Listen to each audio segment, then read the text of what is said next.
Now, you took something out of this helmet. Yeah. Talk us through that. Yeah, sure. And as you can see, it kind of clicked out pretty easily.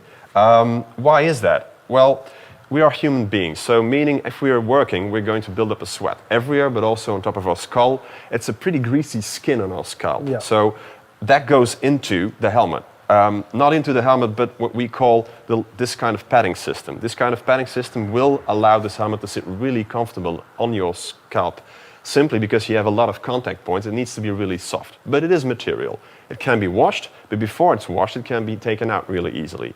Not with Velcro, because if you take in Velcro, that will go out and in just like 5 times or something, and then the little glued-in dots will start coming off. You can no longer use your helmet. So from a life cycle standpoint from the helmet, we use this patented clicking system, which allows you to really easily reinsert this padding as soon as it has been washed, or if it's thrown out and you put in a new one. Fantastic. Well, you've said it's easy, but so you show us just how easy it is. You actually have 4 contact points. Let me just show that. It goes here, it goes here.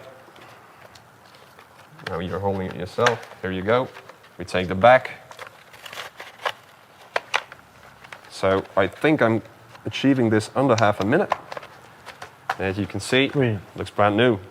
So obviously you could have a couple of these. So if you're working in the summer, or you're getting a bit of a sweat on, you could swap it out at lunchtime, put a fresh one in. Why not? Yeah, absolutely. So, like I said, it can be washed as well with a mild detergent and low temperatures. No worries.